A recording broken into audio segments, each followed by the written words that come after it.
예, 사라가 몇 세를 살았어요? 이야, 이 당시는 뭐 제가 아는 분 한 분이 자기는 120세까지 살겠다는 거예요. 그래가지고 모세가 120세 살았으니까 나도 120세 살겠다.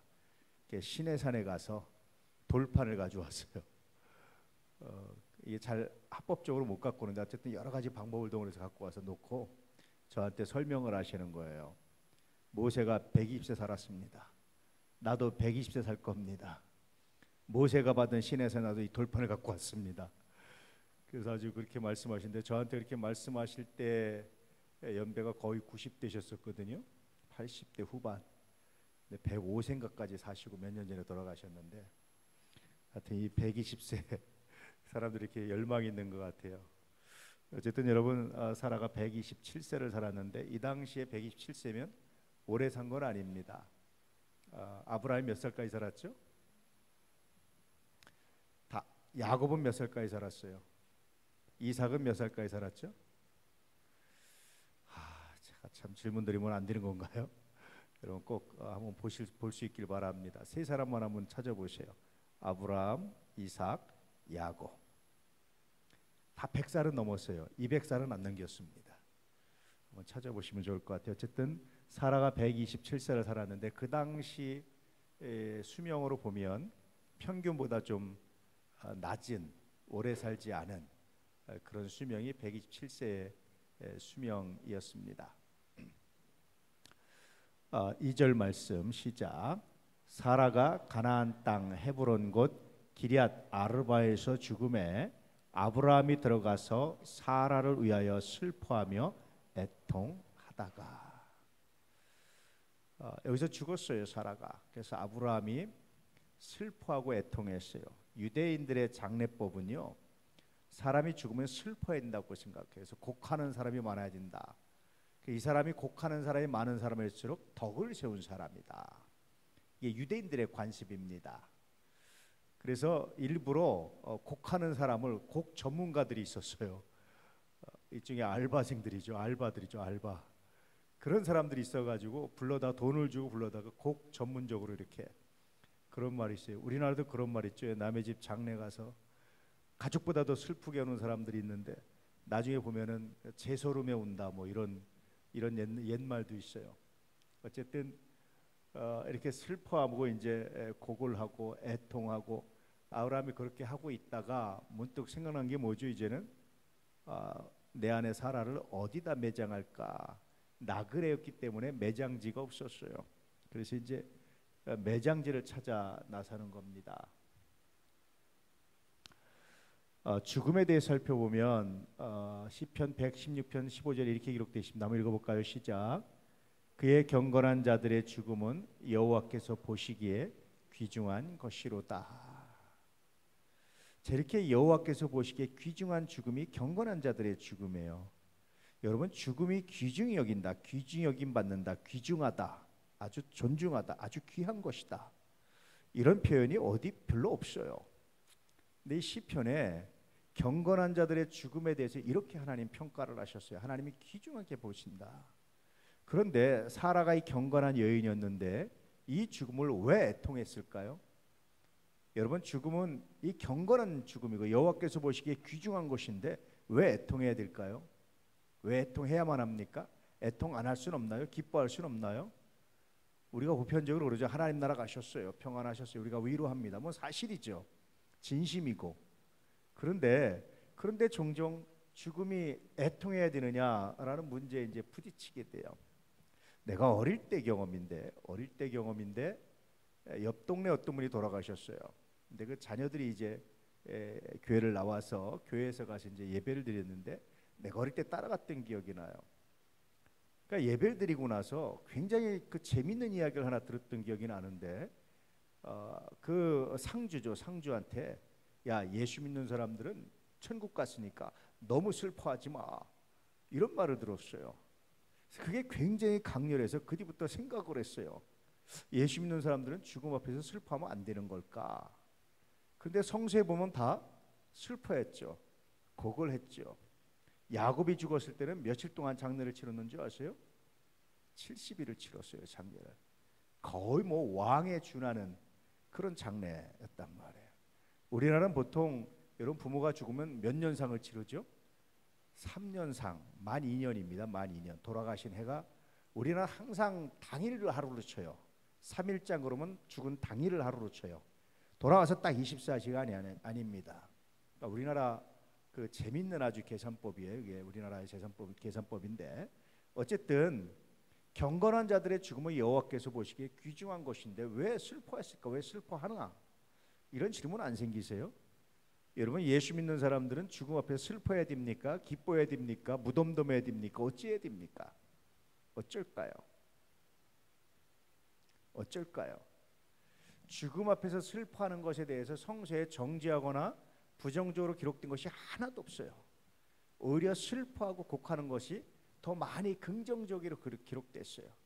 그래서 오늘 말씀은 이 시편 116편 말씀은 굉장히 재밌는 말씀이에요. 우리가 여러분 이 땅에 살면서 잠깐 헤어져도 슬플까요? 기쁠까요? 슬프죠. 마음이 아프죠.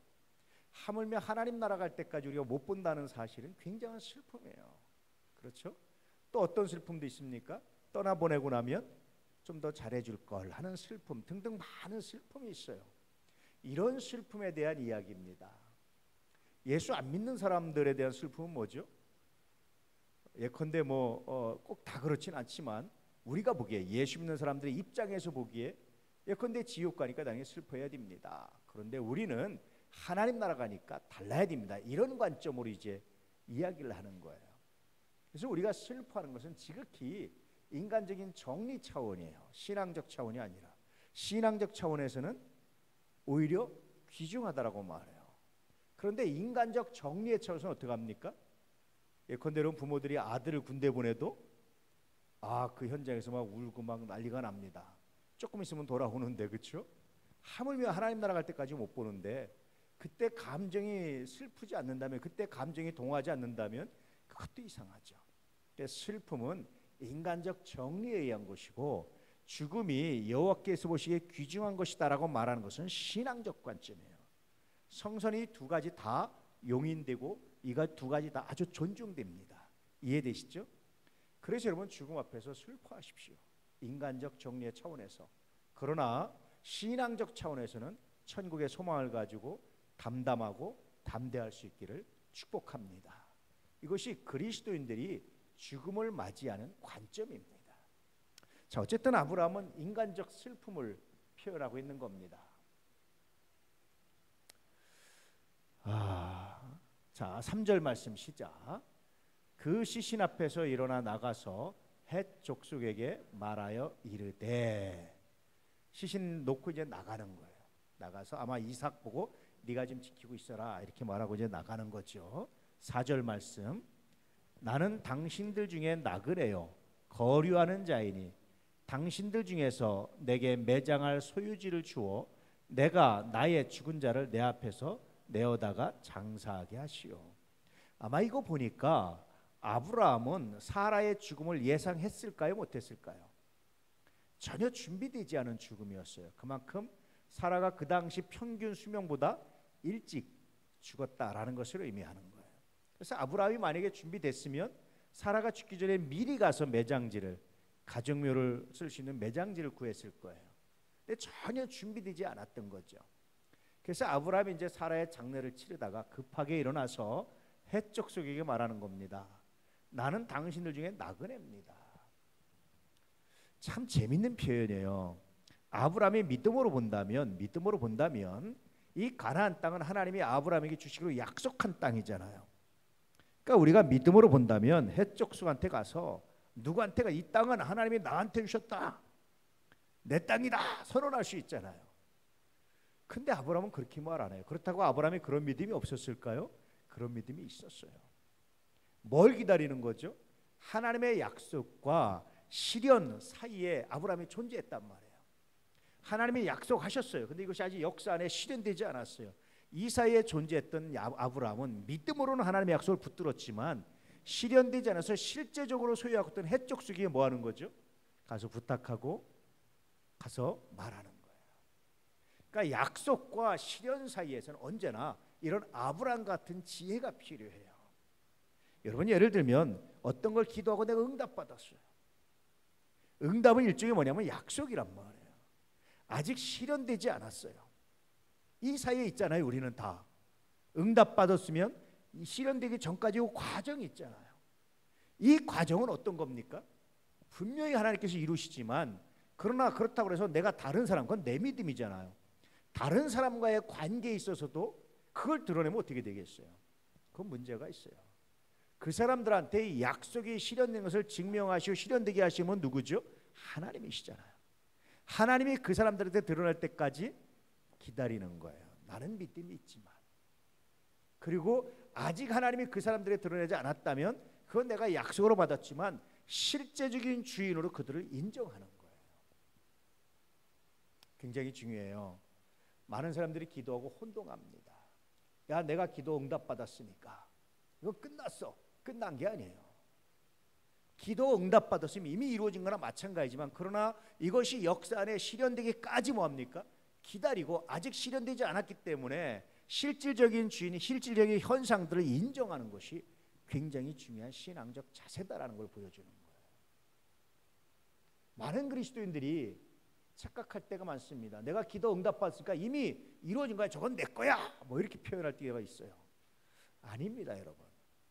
그런데 신앙적 관점이 하나님이 이루실 때까지 기다리는 것이, 그리고 그 이루어질 때까지 우리는 그의 소유권을 인정해 주는 것이, 이것이 신앙적 관점이었다라는 거예요. 아브라함은 이걸 나타내고 있어요. 그래서 그들에게 내가 나의 죽은 자를 내 앞에서 내어다가 장사할 수 있도록 허락해 주시오. 이렇게 표현해요. 이 당시 유대인들은요, 장례가 보통 며칠장이었습니까? 하루장, 당일장이었어요. 왜냐하면 시신이 쉽게 부패하기 때문에. 우리는 3일장이었던 것이 그나마 유대보다 부패 속도가 좀 늦었기 때문에 그래요. 그러니까 시간이 없어요. 빨리 가서 일을 해야 된단 말이에요. 그래서 이제 아브라함이 급하게 나가서 이런 이제 협상을 하고 있는 겁니다. 자, 예레미야 22장에 보니까 시작. 그러므로 여호와께서 유다의 왕 요시아의 아들 여호야김에게 대하여 이와 같이 말씀하시니라. 무리가 그를 위하여 슬프다 내 형제여, 슬프다 내 자매여 하매 통곡하지 아니할 것이며, 그를 위하여 슬프다 주여, 슬프다 그 영광이여 하며 통곡하지도 아니할 것이라. 그가 끌려 예루살렘 문 밖에 던져지고 나귀같이 매장함을 당하리라. 왜 이 말씀을 써놨냐면요, 유대인들의 관습과 신앙에서는 사람을 땅에 매장하는 것이 굉장히 중요했어요. 왜냐하면 창세기에 보면 하나님이 인간을 뭐로 만드셨어요? 흙으로. 물론 그때 흙은 원어적 의미는 먼지입니다. 먼지로 만드셨어요. 먼지를 모으셔서 만든 것처럼. 먼지라는 표현이 더 맞아요. 흙보다는. 우리는 잘못해서 황토처럼 생각해서 찰흙으로 사람을 빚는 것처럼, 황토로 빚는 것처럼 생각하는데, 원래 원어적 의미는 먼지를 모아다가 우주의 먼지, 그러니까 사람은 먼지로 됐어요. 이것을 흙으로 표현한 겁니다. 흙인데 조금 더 정확히 말하면 흙먼지, 이렇게 표현하는 것이 이제 맞아요. 원어적 의미에서는. 그래서 인간이 어쨌든 흙먼지로 만들었든지 어떤 흙이기 때문에 죽은 시신을 가장 빨리 흙으로 돌아가게 하는 것이 시신에 대한 최대한 예의라고 생각을 했어요. 그래서 유대인들은 심지어 사람 매장할 때 관 밑에 구멍을 뚫었어요. 이렇게 빨리 흙 기운이 올라와서 빨리 썩어져서 빨리 흙으로 돌아가는 것이 이 시신에 대한 최대한의 예의다, 하나님 창조의 원리다라고 생각을 했어요.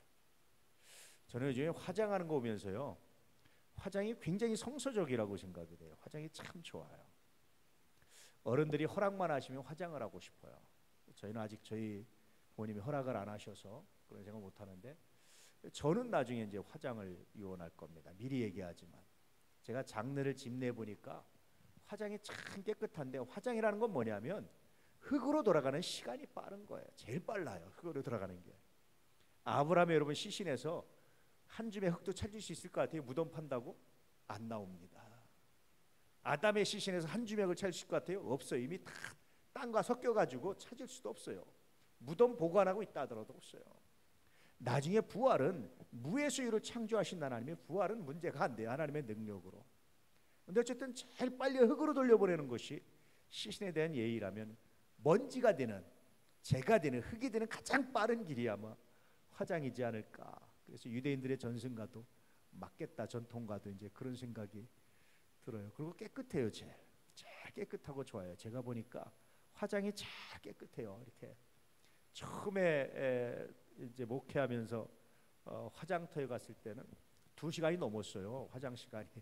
근데 점점 빨라져서 요즘에 앞으로 아마 30분 안에 끝나고 이제 더 빨라지면 들어갔다 나올 겁니다. 이렇게 화장실을 더 많이 짓기 어려우니 이제 화장하는 시간을 빨리 하는 거죠. 사람을 이렇게 이제 시신을 처리하는데 어쨌든 흙으로 들어가는 과정이에요. 그래서 아브라함이 사라의 매장지를 찾았던 것은 물론 그 당시에 유대인은 화장 문화도 없었지만 매장이 좋은 곳에 매장하는 우리처럼 명당 개념이 아니고요. 매장에서 빨리 흙으로 돌아갈수록 돕는 것이 고인에 대한 최대의 예의였다라는 겁니다. 그런데 이렇게 하나님께 이렇게 범죄한 백성들은 어떻게 합니까? 문 밖에 던져서 매장한 그냥 나귀처럼 함부로 그냥 버려지는 죽은 나귀처럼 이거는 저주라고 생각됐어요. 그래서 아브라함이 사라를 매장하기 위해서 이렇게 최선을 다했던 것은 뭡니까? 그것은 사라의 인생의 복됩니다. 경건한 자의 죽음입니다. 사라를 존중합니다라는 최대의 예의였다라는 거예요. 갑자기 평균 수명보다 일찍 준비되지 않은 죽음을 맞이한 사라에게 아브라함이 이렇게 최선을 다해서 마무리를 하고 있는 겁니다. 자, 5절 말씀. 헷 족속이 아브라함에게 대답하여 이르되 내 주여 들으소서. 당신은 우리 가운데 있는 하나님이 세우신 지도자이시니 우리 묘실 중에서 좋은 것을 택하여 당신의 죽은 자를 장사하소서.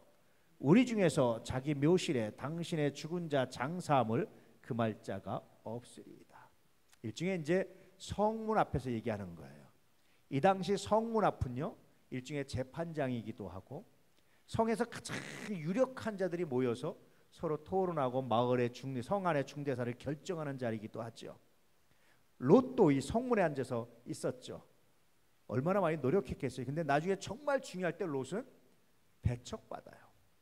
근데 아브라함은 이렇게 말하니까 뭐라고 그럽니까? 우리 묘실 중에 좋은 것 택해서 마음대로 쓰십시오. 이 아브라함이 하나님이 내게 주신 땅이야 라고 함부로 말하지 않고 어떻게 하는 겁니까? 최선을 다해서 이 헷족속을 존중하는 거예요. 물론 그들은 하나님을 섬기지도 않아요. 우상을 섬기는 사람들이었어요. 신앙적 관점에서는 맞서서 싸워야 되는 거예요. 그런데 아브라함은 자신의 신앙을 지키되 그 신앙을 어떻게 지켰냐면 헷족속을 존중하는 것으로. 저 신앙은 동의하지 않지만 나머지는 다 동의하고 함께 하는 거예요. 우리가요, 여러분 신앙은 다르죠. 불교가 다르고 우리가 달라요. 그런데 여러분 이 지역을 거룩하게, 이 지역을 깨끗하게 하고 예를 들어서 윤리적인 이런 이야기들, 좋은 일에서 손을 잡는 것은 굉장히 귀중해요. 아브라함이 헷족속이 하나님을 믿지 않았던 사람이거든요. 아브라함이 하나님을 존중했을 뿐이지 그렇다고 그들이 하나님을 믿은 건 아니에요. 그런데 그들과 삶에 있어서 평화를 누리는 거예요. 최선을 협력한 겁니다. 그 성에 중요한 일이 있을 때 아브라함이 기부도 많이 했을 것이고 아마 많이 협력했을 거예요. 이것이 아브라함의 삶의 원칙이었다. 하나님이 내게 주신 땅이야 내 마음대로 해. 그렇게 하는 아브라함은 안 했다는 거예요. 하나님이 주신 땅일수록 소중히 가꾸는, 그 사람들일수록 소중히 인정하는 거예요. 단 우상 숭배하지 않는 범위 내에서. 이것이 아브라함의 삶의 원리였다라는 겁니다. 어쨌든 헷족속은 아브라함을 뭐로 표현합니까? 하나님이 세우신 지도자. 당신은 하나님이 세우신 지도자입니다. 우리가 감히 건드릴 수 없습니다. 이렇게 말하는 사람이었어요. 이 권위를 가지고 얼마나 땅을 그냥 얻을 수 있었는데 왜 아브라함은 나중에 굳이 돈을 주고 땅을 샀을까? 이런 질문을 한번 해보시면서 오늘 말씀을 봐야 됩니다. 자, 창세기 보니까 시작. 내가 너로 큰 민족을 이루고 내게 복을 주어 내 이름을 창대하게 하리니 너는 복이 될지라. 너를 축복하는 자에게는 내가 복을 내리고 너를 저주하는 자에게는 내가 저주하리니 땅의 모든 족속이 너로 말미암아 복을 얻을 것이라 하신지라. 땅의 족속 중에 일부가 아니라 누가? 모든 족속이. 자, 그러면 이 말은요, 아브라함이 모든 사람들에게 축복을 받는 거예요, 저주를 받는 거예요? 축복받는 사람이 되는 거예요. 만약에 아브라함을 저주하면 땅의 족속 중에 일부는 뭐죠? 저주를 받아야지, 이 말씀대로 하면. 근데 뒤에 보니까 땅의 모든 족속이 너로 말미암아 뭘 받죠? 복을 받아요. 축복하는 자에게 복을 주신다고 그러는데 축복을 받는 거예요. 이게 복입니다. 해적속 사이에서도 아브라함은 이렇게 살아간 거예요. 예수를 믿는 사람들은 다른 사람들이 나를 축복하는 사람이 돼야 돼요. 물론 내가 믿음으로 그들을 축복합니다. 그러나 동시에 그가 나를 잘되기 원하는 축복하는 사람이 돼야 돼요. 어떻게 하면 그런 사람이 될 수 있을까요? 어떻게 하면 그런 사람이 될 수 있을까요? 어떻게 하면 여러분 다른 사람이 저 사람은 정말 잘 돼야 돼. 야, 저 사람 잘 돼서 정말 좋다. 야, 다른 사람 몰라도 저 사람은 잘 돼야 돼. 어떻게 하면 이런 말을 들을 수 있을까요? 이런 말을 들어야 된다는 거예요. 누구한테? 이웃들에게. 그래야 그들이 복이 되는데 아브라함은 두 가지 다 권한이 있어요. 축복할 수 있는 권한과 저주할 수 있는 권한. 원수 맺어가지고 아브라함이 원수 맺으면 하나님이 저주할 거 아니에요. 하나님이 그를 저주하는 거예요. 근데 좋은 관계를 맺어서 아브라함을 축복하면 그를 축복하는 거예요. 하나님이. 그러니까 그를 정말 아브라함이 축복 복을 주는 길은 뭐죠? 그가 나를 축복하게 하는 거예요. 제가 사랑이란 무엇인가에 대해서 설교를 한번 한 적이 있는데 혹시 기억하시는 분 있는지 모르지만 제가 정의하는 사랑은 뭐였습니까? 사랑이란 뭐라고 그랬죠? 내가 누구를 사랑할 뿐만 아니라 진짜 사랑은 내가 사랑하는 그가 나를 사랑하게 하는 것이 진짜 사랑이에요. 일방적으로 내가 누굴 좋아한다고 사랑하는 것은 스토커에 불과합니다. 그래서 제가 늘 얘기하죠. 선녀와 나무꾼은 무슨 이야기죠? 실패한 스토커 이야기라고 말씀드렸죠.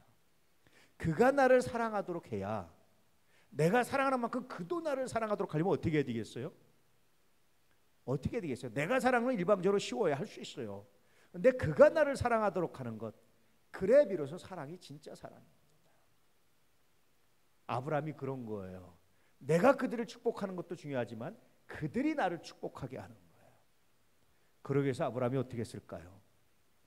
여러분 성서에 세세하게 기록되지 않았지만 이 해족속들을 위해서 주변을 위해서 참 많이 헌신했을 거예요. 자기의 부를 가지고 참 많이 헌신해서 사람들이 야, 저 사람이 우리 가운데 하니까 정말 좋다라는 생각을 했을 거예요. 그런데 이후에 유대인들은 그러지 않았어요. 아브라함의 자손들은 유대인들과 달랐어요. 그래서 주변 모든 사람과 원수가 됐어요. 지금도 유대인들은 주변 모든 족속과 원수가 됐어요. 주변 사람들과 다. 왜 그랬을까? 왜 아브라함의 정신을 잃어버렸을까? 아브라함의 자손들이. 정말 그들은 혈통만 아브라함의 자손이었지 아브라함에가 있던 믿음, 아브라함에가 있던 삶의 원칙들, 아브라함에가 있던 건 덕을 세우는 삶들과는 관계가 없었던 것 같아요. 계속해서 유대인들이 떠들죠. 떠도는데 얼마나 유대인들이 이 돈 관리를 잘하고 경제를 살리는 능력이 있는지 종종 그런 역사들이 있어요. 역사에 보니까 나라 경제가 어렵잖아요. 그 유대인들을 초청해요. 나라 없이 떠도니까 진분이 늘 불안정했어요. 유대인들이 지위가. 그러니까 왕이 약속을 해요. 야, 너희들 우리나라 다 와. 내가 너희들 신분을 100% 보장해 줄 거야. 유대인들이 와요. 다 이주해요. 돈 가지고 싸워서. 거기서 유대인들이 다시 또 경제를 일으키고 경제활동에서 산업이 일어나고 기업이 일어나고 막 일어나요. 경제가 회복됐어요. 그러면 이제 국민들이 백성들이 원성을 내요. 돈 다 유대인들이 가져갔다. 야, 다 저것들 우리 건 별로 남는 게 없다. 그렇게 하잖아요. 그럼 다시 유대인들 이제 뒷조사를 합니다. 뒷조사, 세무조사, 오늘날로 치면 세무조사 같은 걸 했죠. 싹 해서 딱 털어버리고 내쫓아요. 유대인들의 역사에서 이런 게 여러 번 있었어요. 그런데 만약에 유대인들이 조상 아브라함의 삶을 본받았다면 어떻게 했을까요? 나가지 마시오. 당신 때문에 우리가 삽니다. 나가지 마시오. 더 있어 주시오. 아마 이렇게 말했을 거예요. 그래서 유대인들은요 지금도 미국에 많이 사는 이유가 미국이 자기들을 가장 보호해 줄 수 있기 때문에 신분을.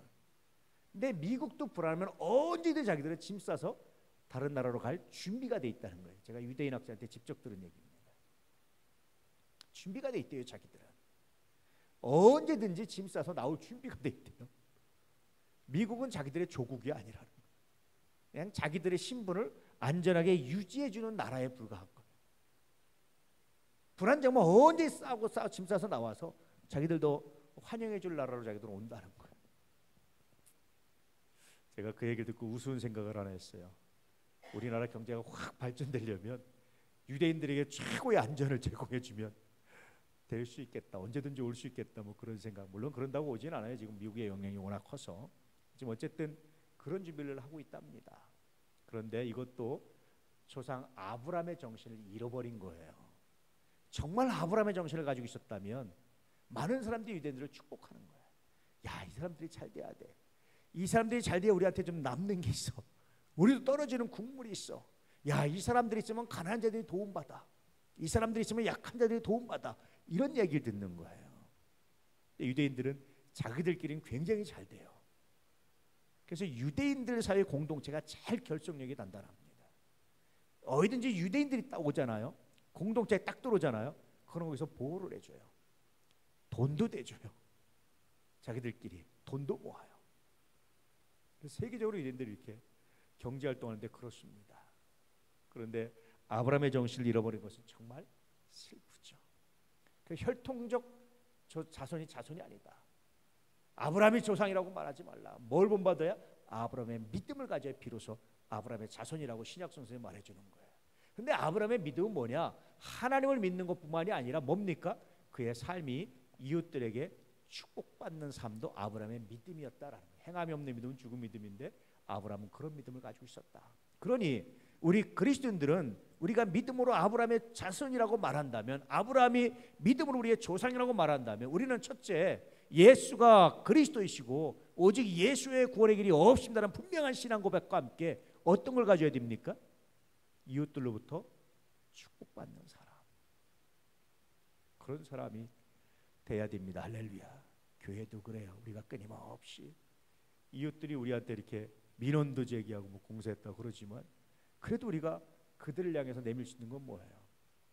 사실은 교회가 어떤 일을 했을 때 민원을 받았다는 얘기는 교회가 그들에게 축복받는 존재가 아니었다라는 거예요.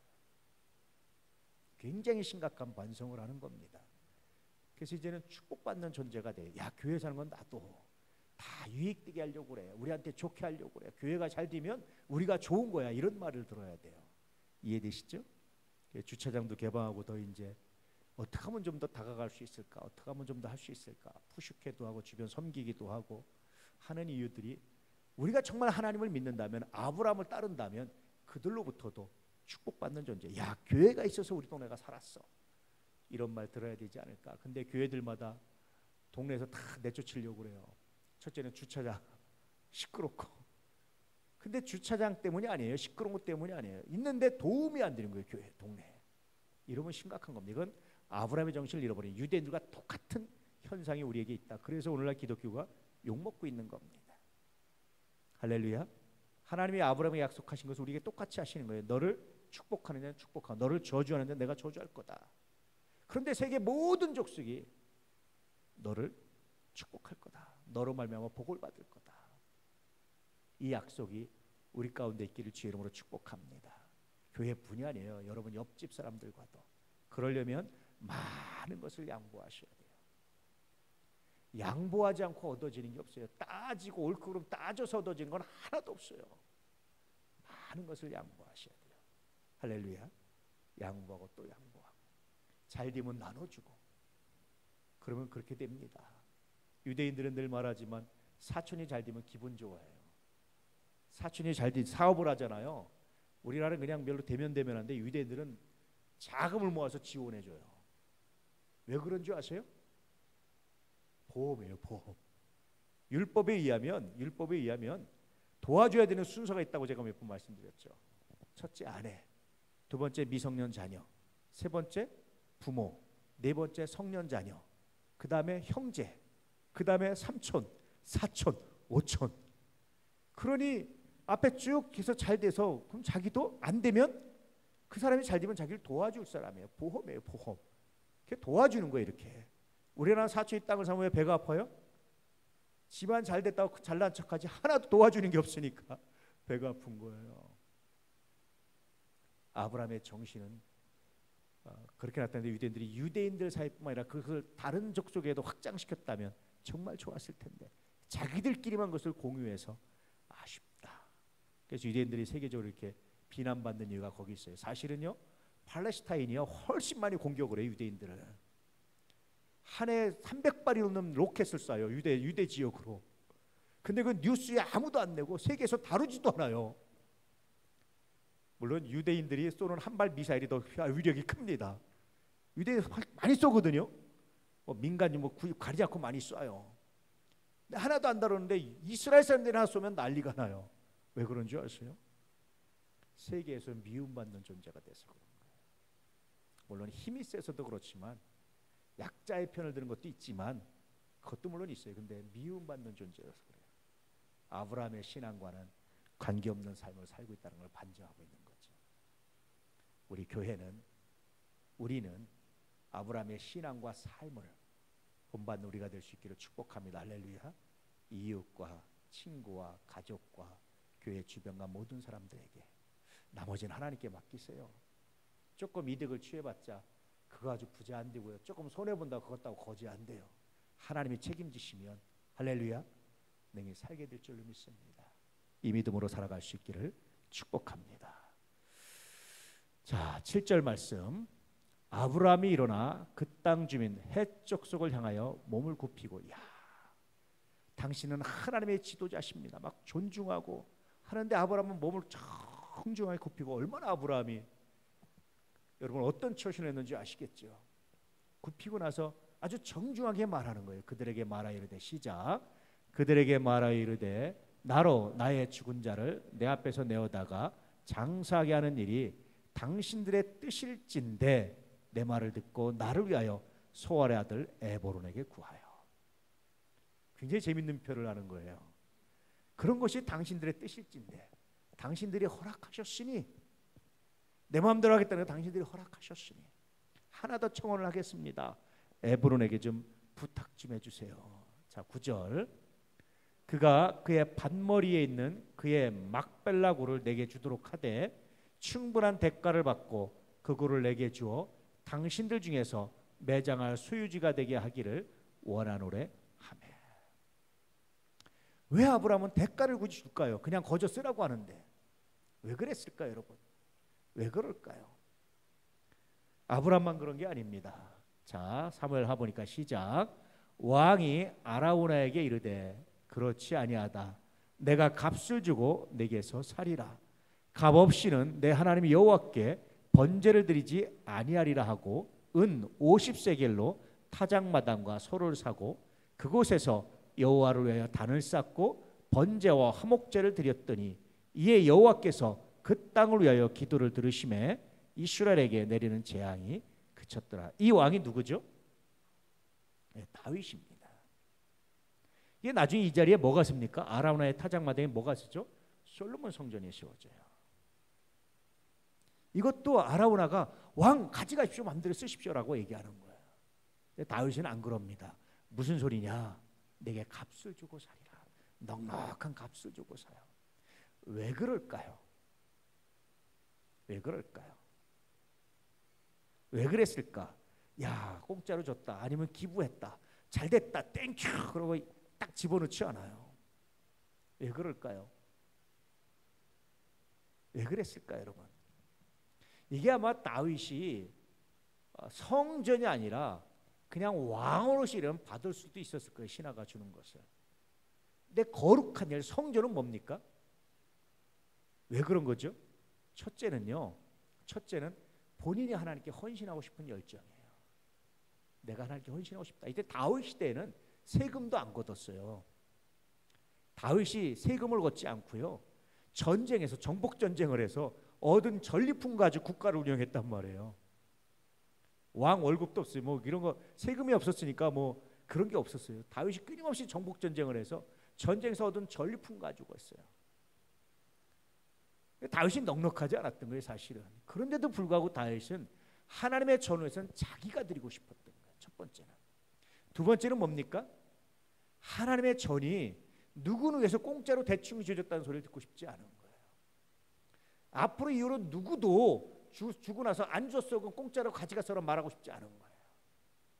하나님의 전은 정확하게 구별돼서 하나님께 드리기 원했던 거예요, 다윗이. 똑같은 마음이 아브라함에게 있습니다. 물론 하나님의 전은 아니지만. 그래서 충분한 대가, 아마 제가 보기에 그 시세보다 2배 이상 줬을 거예요. 2배는 3배를 줬을 겁니다. 그러니까 이 사람은 밭주인은 아주 횡재한 거죠. 횡재. 아브라함이 그렇게 준 거예요. 이거 굉장히 재미있어요. 그러니까 아브라함이 그 당시에서 덕을 지었던 게 뭡니까? 하나님이 자기의 주신 부를 가지고요 그렇게 사용한 거예요. 그러니 아브라함을 싫어할 사람이 있겠어요? 아브라함을 축복하지 않을 사람이 있겠어요? 그러니까 아브라함을 축복하니까 하나님이 다시 또 그들을 복 주시고, 그러니까 아브라함 축복하니까 자기들도 잘 되고, 이게 계속 선순환되는 거예요. 이게 아브라함의 삶이고 자세였다라는 거예요. 어때요, 여러분? 그렇게 한번 해보지 않겠습니까?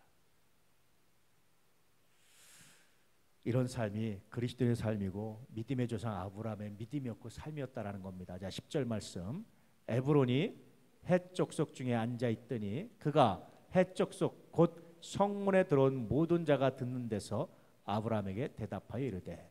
왜 성문에 들어온 모든 자냐면 이게 바로 공적인 자리예요. 재판도 열렸다고 그랬죠. 가장 공적인 자리예요. 로마라든지 그리스 지역에 가면 뭐가 있냐면 광장. 항상 로마가 도시계획을 하면요 도시의 맨 중앙에 뭐가 있냐면 광장이 있어요. 그 광장에서 뭐 했습니까? 거기서 학자들이 모여 토론도 하고 재판도 열리고 그 광장에 서로 정보도 주고받고, 그래서 행색 깨나는 남자들은 다 그 광장에 오는 거예요. 그 광장에 모든 정보도 있고, 그런데 뭐 이렇게 공지하는 공지 내용도 우리나라식으로 방도 붙고 그랬단 말이에요. 로마는요 광장 정치를 했어요. 그래서 광장의 사람들 거기서 소통을 하고 거기서 국가 이념을 주고 그걸 통해서 했단 말이에요. 로마의 굉장히 중요한 통치 이념이었습니다.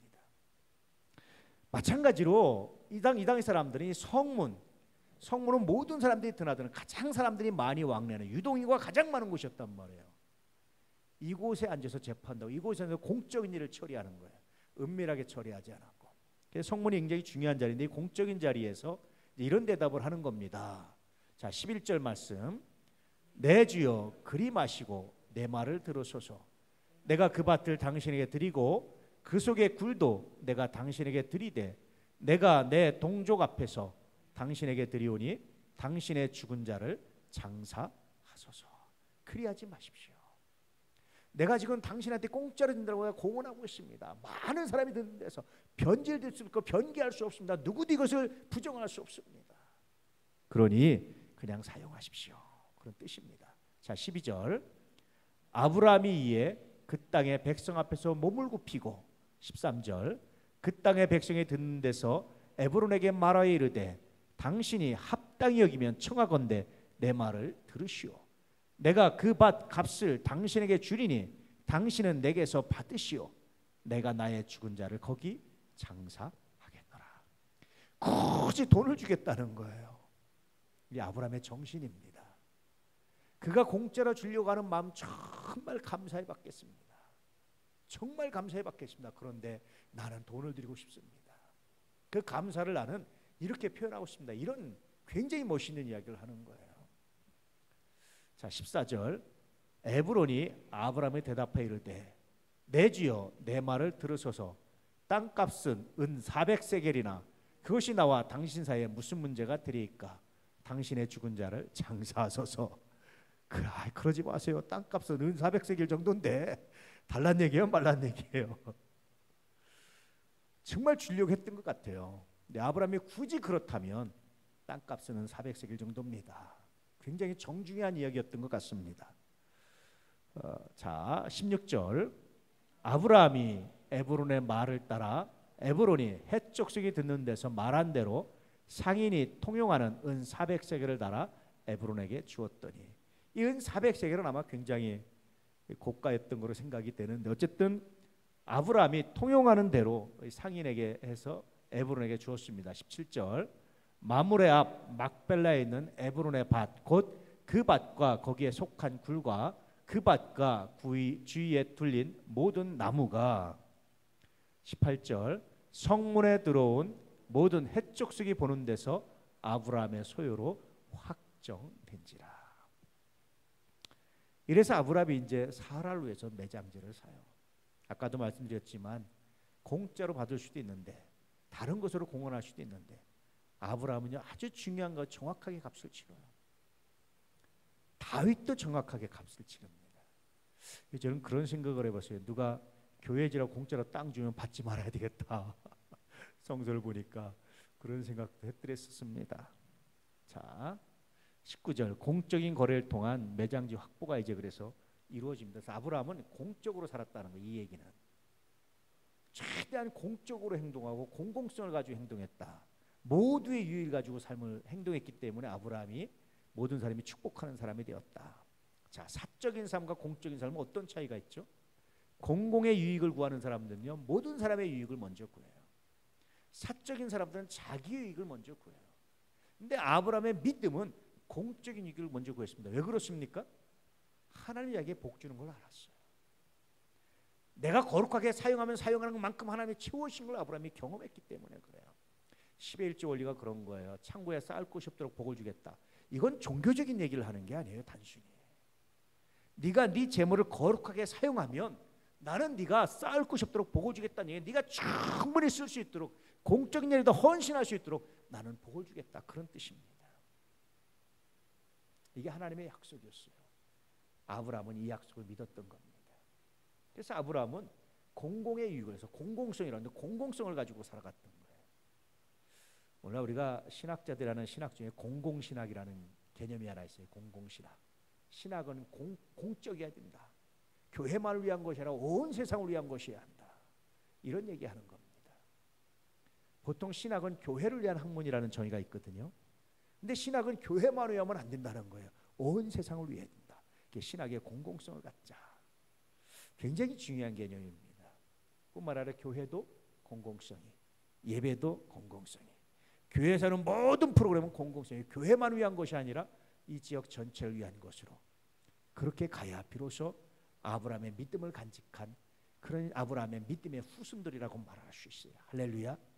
제가 여러분 추구하는 것이 그런 것들입니다. 우리 교회가 여러분 보이지 않지만 그런 교회를 추구하고 있어요. 그런 교회를 향해서 나아가고 있습니다.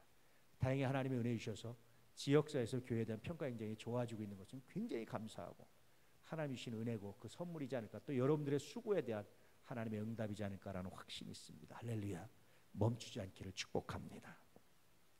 자, 19절 그 후에 아브라함이 그 아내 사라를 가나안 땅 마므레 앞 막벨라 밭 굴에 장사하였더라. 마므레는 곧 헤브론이라. 20절 이와 같이 그 밭과 거기에 속한 굴이 해쪽 속으로부터 아브라함이 매장할 소유지로 확장되었더라. 이렇게 마무리되고 있어요. 자, 죽음을 어떻게 바라봐야 하는가? 말씀드렸다시피 신앙적으로 뭡니까? 천국에 기뻐할 일이에요. 귀중히 여기는 겁니다. 그러나 인간적으로는 헤어짐의 슬픔, 미안한 마음, 아픈 마음, 이것을 간직하는 것이 이 두 가지 마음이 그리스도인의 마음이고 성서적인 마음이다라는 겁니다. 이웃에게 복이 된다는 의미는 뭐죠? 삶의 공공성입니다. 이해되시죠? 이 주변을 위한 거예요. 삶을 위한 거예요. 그러면 그가 여러분 잘 되는 것을 기뻐하고 아름답고 행복해합니다. 우리 교회가 부흥되면 주변 사람들이 기뻐했으면 좋겠어요. 우리 모든 그리스도의 교회가 기뻐했으면 좋겠어요. 모든 교회들이 기뻐했으면 좋겠어요. 그만큼 우리만 잘 됐다고 하는 것이 아니라 우리가 나눌 수 있는 그런 교회 되기를 소망합니다. 할렐루야. 이번에도 대전에 있던 교회인데 갔는데 그렇게 마음이 이렇게 전부터 이렇게 해줬으면 좋겠다라는 마음이 들어서 이제 우리 재무위원장님, 우리 재정사역장님이 기꺼이 동의를 해줘서 우리가 사용하는 기타보다 조금 좋은 기타를 이제 기타가 필요해서 선물해 드렸는데 그런 것 같아요. 야, 도남교회가 잘 되니까 좋다. 도남교회가 부흥되니까 정말 좋다. 이런 말을 듣는 것이 하나님이 원하시는 그런 교회 모습이 아닐까. 그래서 항상 선물을 할 때는 우리가 하는 것보다 조금 좋은 거로, 우리가 쓰고 있는 것보다 우리 조금 덜 써도 돼요. 뭐 최고로 안 써도 돼요. 드럼 선물할 때는 우리가 쓴 것보다 조금 좋은 거. 그게 항상 제가 갖고 있는 기준인데요. 그래서 도남교회가 잘 되니까 정말 좋다. 이런 말 듣는 게 하나님의 영광이 될 줄 믿습니다. 여러분에게도 복이 됩니다. 할렐루야. 자, 3번 공짜를 거부한 참된 의미는 뭡니까? 왜 그렇죠, 여러분? 뭐 때문이? 첫째는 헌신의 중요성. 두 번째는 뭡니까? 하나님의 일에 대한 소중함 때문에 그래요. 자, 넷째, 공적인 거래를 통해서 매장지를 확보한 이유는 또 뭡니까? 비슷한 묵상이지만 뭐죠? 같은 의미입니다. 세 번째와 같은 의미입니다. 자, 여러분 이런 의미를 가지고 여러분 기억하시고 오늘 말씀을 묵상해 나갈 수 있기를 축복합니다. 특히 묵상해야 될 것은 가장 중요하게 묵상해야 될 것은 아브라함의 신앙의 공공성이었다는 거예요. 아브라함이 하나님을 믿는 믿음은 이미 아브라함에게 주기로 약속한 땅의 사람들이지만 그들조차 귀중히 여겨서 하나님께서 그걸 실현할 때까지 그들의 소유권을 존중하고 할렐루야 그들의 삶을 존중하고 그들은 아브라함은 하나님 믿고 그들은 우상을 섬겼지만 종교적인 일에는 결코 타협이 없었지만 그러나 나머지 모든 일에는 협력하고 선을 이루어서 귀중한 일을 이뤘던 아브라함의 삶 그것이 사라의 중간 매장제에 나타난 굉장히 중요한 신앙적 교훈입니다. 이 교훈을 잘 간직하시고 여러분의 신앙도 또 우리 교회도 그렇게 성장해 갈 수 있기를 축복합니다. 할렐루야. 우리 옆에 분들